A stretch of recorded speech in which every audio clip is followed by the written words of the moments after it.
Após atingir o ápice do desenvolvimento econômico e urbano durante o ciclo do ouro, Ouro Preto entra num estado de estagnação e caos espacial. O ambiente político passou a ser marcado por conflitos e tensões sociais, ao passo que a exploração intensiva dos recursos minerais levou à criação de uma elite econômica e política que controlava a maior parte da riqueza da cidade. Essa elite era composta principalmente por proprietários de minas, comerciantes e burocratas coloniais. Após a independência do Brasil em 1822, Ouro Preto continuou sendo uma importante cidade política e cultural, mas chegou ao final do século XIX em uma situação cada vez mais insustentável, com a cidade enfrentando problemas de infraestrutura, com falta de água e esgoto, ruas estreitas e desordenadas e prédios públicos antigos e inadequados. Além disso, havia uma grande pressão por parte dos setores políticos e econômicos do Estado para que a capital fosse transferida para uma cidade mais moderna e desenvolvida, que pudesse impulsionar o crescimento e a economia de Minas Gerais. O Congresso Mineiro da época discute em Barbacena, no final de 1893, e delibera que será construída a nova capital, em uma região de condições ideais, onde 5 localidades foram apresentadas: Juiz de Fora, Barbacena, Paraúna, Várzea do Marçal e Arraial do Curral del Rei, que a esta época já levava o nome de Belo Horizonte. Com as tensões criadas entre a elite mineira sobre em que região do estado seria construída a nova capital, a ponto de o sul e o norte cogitarem uma separação, o então presidente de Minas Gerais, Afonso Pena, decidiu por situá-la em Arraial de Curral del Rei, e logo após, em 1894, foi criada a Comissão Construtora da Nova Capital, a CCNC, e o engenheiro responsável era Arão Reis.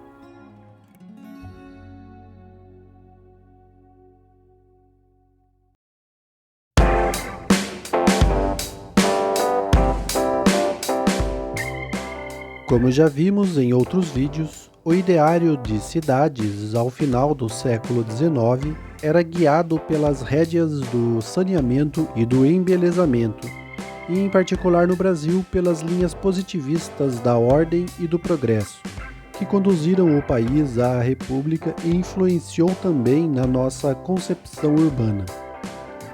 Neste caldo, a Arão Reis tinha em mãos um terreno que oferecia as condições ideais.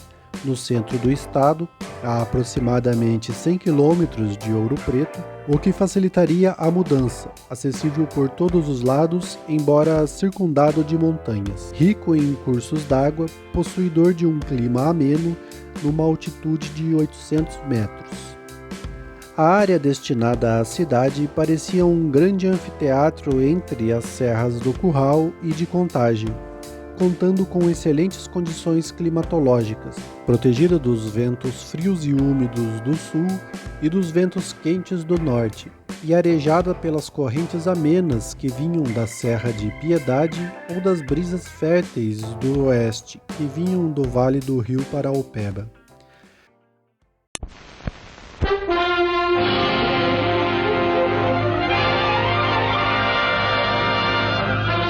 The Office of the Coordinator of Inter-American Affairs presents Belo Horizonte, a planned city with a plan.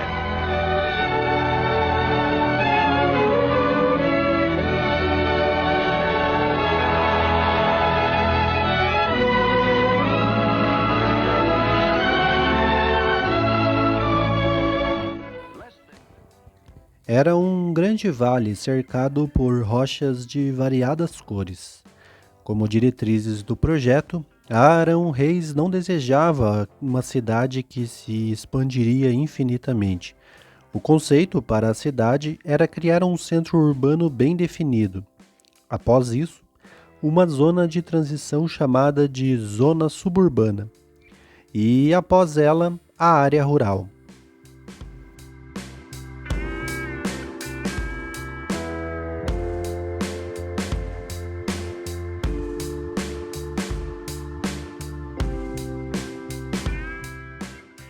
A zona suburbana teria a função articuladora dos extremos, por meio de um bulevar que circulava toda a área central com certa flexibilidade, integrando-se na composição urbana.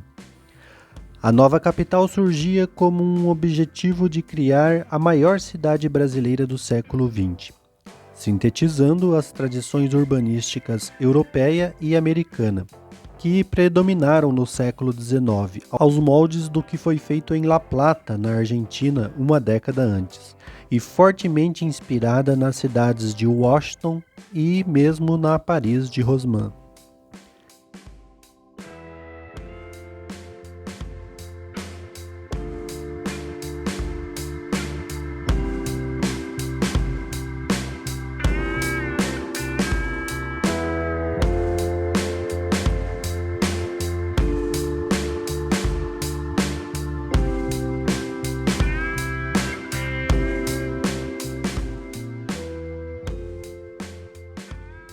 A área urbana central foi desenvolvida em uma retícula de ruas perpendiculares, formando quadras de iguais dimensões em formato quadrado, de 120 por 120 metros, cortada por largas avenidas na diagonal com o objetivo de articular o trânsito, e toda essa estrutura circunscrita pela Avenida do Contorno, na época a Avenida 17 de Dezembro.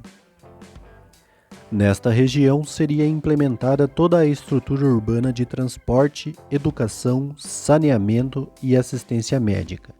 E ali também seriam construídos os edifícios públicos, as residências dos funcionários estaduais e onde deveria se instalar os estabelecimentos comerciais. Na zona suburbana estava prevista a construção de ruas irregulares, formando quadras de diversos tamanhos e formatos, e tinha a previsão de ser ocupada posteriormente, não recebendo assim intenção de construção de infraestrutura no primeiro momento.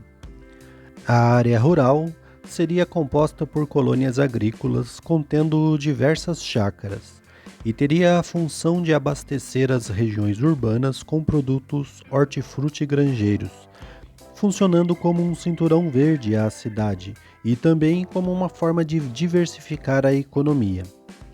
As 5 colônias que permaneceram foram Carlos Prestes, Américo Werneck, Afonso Pena, Bias Fortes e Alberto Ferraz.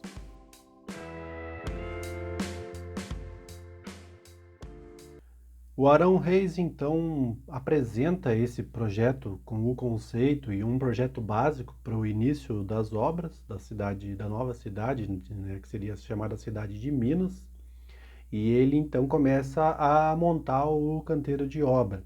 E ele divide esse canteiro aí em alguns departamentos que tocariam assuntos específicos, né? A administração central, um departamento de contabilidade, um departamento que faria o desenvolvimento do detalhamento desse projeto básico, né? O projeto básico dava ali condições de iniciar a obra, mas carecia de detalhamento para a finalização de todos os projetos.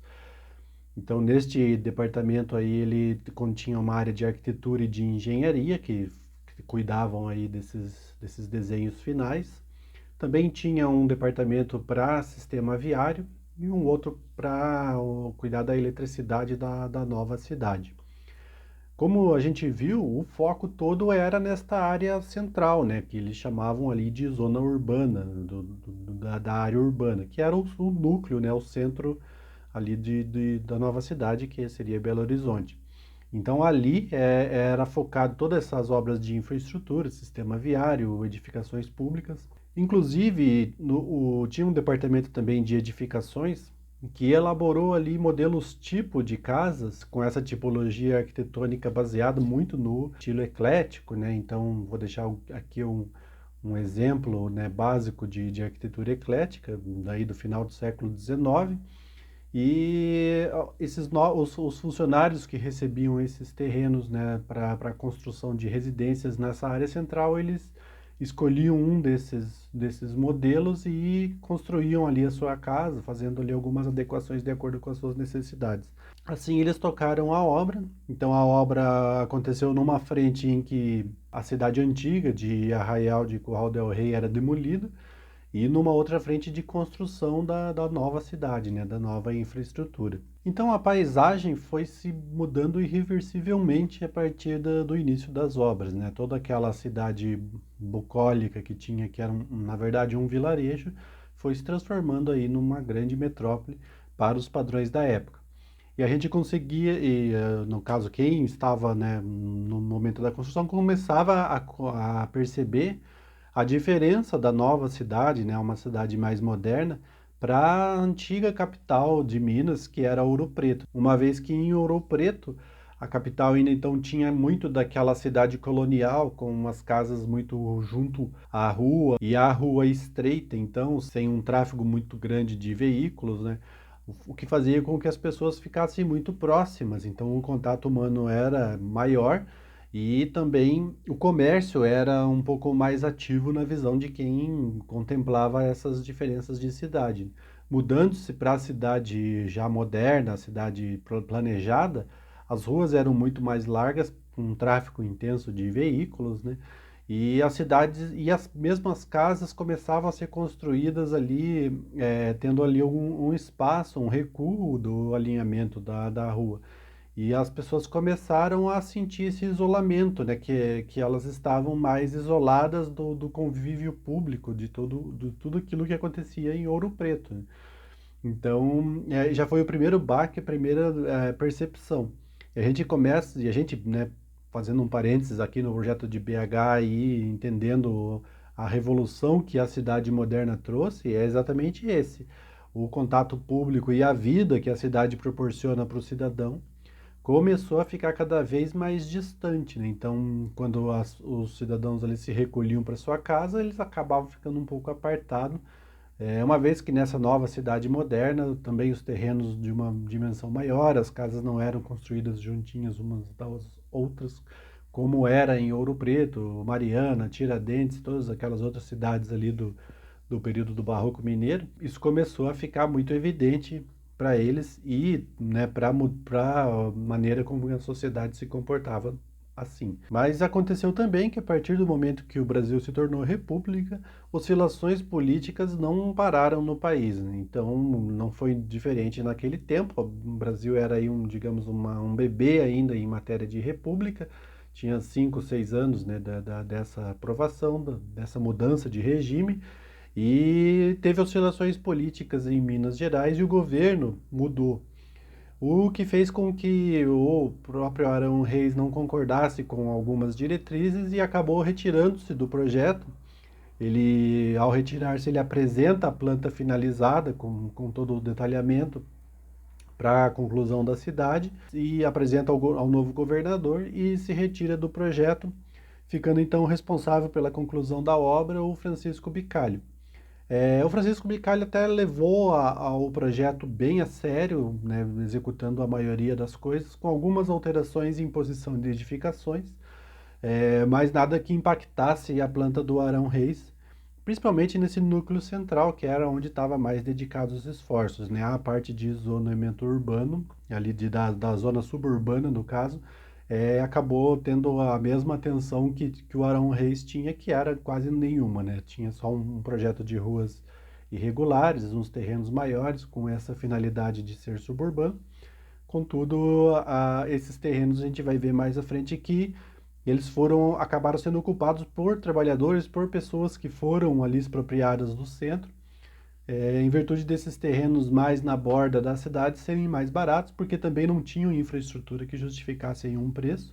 Então acabou sendo uma opção para essas pessoas, uma opção mais barata, e curiosamente foi a parte em que a cidade mais se desenvolveu, mas veremos isso mais à frente. O Francisco Bicalho, ao assumir, ele começa a observar essa área rural, onde era prevista colônias para poder suprir a cidade com gêneros aí hortifrutigranjeiros, e ele então pede ao governo uma autorização para a imigração, para que esses povos, principalmente europeus, viessem, né, para a cidade de Belo Horizonte, ocupar, colonizar essa área rural e produzir então esses itens agrícolas.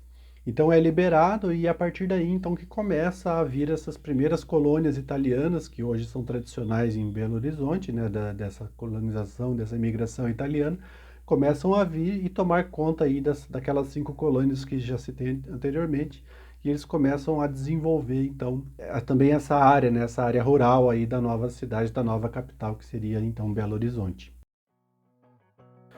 Mais tarde, a cidade volta a se chamar Belo Horizonte. E já 40 anos depois de sua inauguração, atingiu a marca de 250 mil pessoas, chegando ao início do século XXI com aproximadamente 2,5 milhões de habitantes, desconsiderando a região metropolitana conurbada. Belo Horizonte foi um dos primeiros casos brasileiros em que se planeja uma cidade esperando que os operários que trabalharam na sua construção a abandonariam após o encerramento das obras. Não foi o que aconteceu. Os planos de Arão Reis era de que a zona urbana se desenvolvesse primeiro. Por isso, priorizou a infraestrutura nessa área. O próprio Estado, atuando como comprador, regulador e vendedor das terras, determinou os preços dos lotes de acordo com a proximidade da infraestrutura dos edifícios públicos.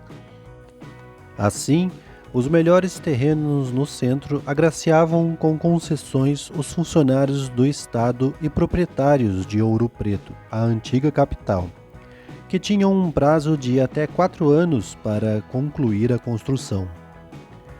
Não obstante, os lotes da zona suburbana ficaram mais baratos, pois ausentes de infraestrutura, de água e esgoto, e com um sistema viário que não conectava as regiões do próprio subúrbio, tornaram-se a única alternativa viável aos trabalhadores mais pobres, que tinham o período de 1 ano para construir, prorrogáveis por mais 6 meses.